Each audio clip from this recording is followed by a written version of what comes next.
শোনো মানুষ, আল্লাহকে ভয় করো। কিয়ামত দিবসে সব চাইতে কম আযাব যাকে দেওয়া হবে, তার পায়ের নিচে একটা কয়লা রাখা হবে জাহান্নামের, তার মস্তিষ্ক টকবক টকবক করে জ্বলবে, তার মস্তিষ্ক টকবক টকবক করে জ্বলবে। এই ব্যক্তি মনে করবে আমার চাইতে বেশি শাস্তি মনে হয় আল্লাহ তাআলা যত মানুষ সৃষ্টি করেছে আর কাউকে দেয়নি। অথচ আল্লাহ সুবহানাহু ওয়া তাআলা, রাসূল সাল্লাল্লাহু আলাইহি সাল্লাম বলেছেন, এর চাইতে নিম্নমানের শাস্তি আর কাউকে দেওয়া হবে না, যার পায়ের নিচে শুধু একটা কয়লা রাখা হবে, তার মস্তিষ্ক টকবক টকবক করে জ্বলবে। আল্লাহ সুবহানাহু ওয়া তাআলা বলেন, ইউবাসসিরুনহুম, ও মুহাম্মদ সাল্লাল্লাহু আলাইহি সাল্লাম আপনি দেখবেন অপরাধীরা যারা ঘুষ নিয়ে ব্যস্ত, সুদ নিয়ে ব্যস্ত, জিনা নিয়ে ব্যস্ত, মদ নিয়ে ব্যস্ত, জুয়া নিয়ে ব্যস্ত, মিথ্যা নিয়ে ব্যস্ত, আযানকে পরোয়া করে না, সালাকে পরোয়া করে না, বেনামাজি হওয়াকে কুফরি মনে করে না। ইউবাসসিরুনহুম, আপনি দেখবেন ইয়াওয়াদুল মুজরিম, এই অপরাধীগুলো লাউ ইফতাদি মিন আযাবি ইয়াউমিযিন বিবানি, তারা আল্লাহকে বলবে, ইয়া আল্লাহ, ইয়া আল্লাহ এই ছেলেকে নিয়ে নেন, ইয়া আল্লাহ এই ছেলেকে জাহান্নামে দিয়ে দেন, আমার মুক্তিপণ হিসেবে আমি ছেলেকে দিয়ে দিলাম, আমাকে আজকে আপনি জাহান্নামের আগুন থেকে বাঁচিয়ে দেন।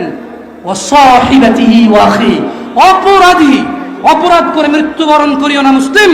এজন্য আমি বক্তব্যের শুরুতে বলেছিলাম, ওয়ালা তামুতুন্না ইল্লা ওয়া আনতুম মুসলিমুন, মুসলমান হওয়া ছাড়া মরিও না, খবরদার মুসলমান হওয়া ছাড়া মরিও না। মুসলমান হওয়া ছাড়া মরলে বড় বিপদ আছে, মুসলমান হওয়া ছাড়া মরলে বড় বিপদ আছে। ইউবাসসিরুনহুম ইয়াওয়াদুল মুজরিমু লাউ ইফতাদি মিন আযাবি ইয়াউমিযিন বিবানি, সেদিন অপরাধী আল্লাহকে মুক্তিপণ হিসেবে দিতে চাইবে তার ছেলেকে, এত আদরের ছেলে, যার জন্য এত আয়োজন, যার আকিকায় 10টা গরু জবে হয়, যার জন্মদিনে সিনেমার নায়ক নায়িকা এসে অংশগ্রহণ করে, যার জন্মদিনে কোনো মসজিদ মাদ্রাসায় সে দান করে, যে খুন করে আসলে সে বলে আমার ছেলে নির্দোষ, সবচেয়ে বড় উকিলকে হায়ার করে। এত আদরের ছেলে, যেই ছেলে 7 খুন করলে মাপ, যেই ছেলের জরিমানা দিতে দিতে বাপ কখনো অসন্তুষ্ট হয় না, এই এত আদরের সন্তানকে পরিস্থিতি কি হতে পারে একটু ভাবো মুসলিম। মা নিজের মেয়েকে এভাবে ব্যবহার ছেড়ে দেবেন না। আপনি বাবা, আপনাকে বলছি ভাইয়া, চাচা, যদি খালি অপরাধী হয়ে মরো তবে শোনো সূরা মাআরিজে আল্লাহ বলছেন, অপরাধী সেদিন তার মুক্তিপণ হিসেবে দিতে চাইবে তার ছেলেকে, ও সাহিবাতিহি ওয়া আখি, তার স্ত্রী তার ভাইকে, ও ফাসিলাতিহি আল্লাতী তুই, তার জ্ঞাতি গোষ্ঠী যারা ওকে আশ্রয় দিত, ওয়া মান ফিল আরদি জামিয়া সুম্মা ইউনজি, যখন হবে না আল্লাহ বলবে ছেলে লাগবে না তুই অপরাধী তোকে লাগবে, স্ত্রী আর ভাই দিয়ে আল্লাহ বলবে হবে না তুই অপরাধী তোকে লাগবে। জ্ঞাতি গোষ্ঠী যারা অন্যায় করলে আশ্রয় দিত, আরে যা বেটা কইরাল আমি আছে, এই বেটা আমি আছি না তুই যা, এই লোকগুলা এগুলাকে দিয়ে দিবে, আল্লাহদেরকে নিয়ে যাও, এরা আমাকে আশ্রয় দিত অন্যায় করলে, আল্লাহ বলবে যে না তোকে লাগবে।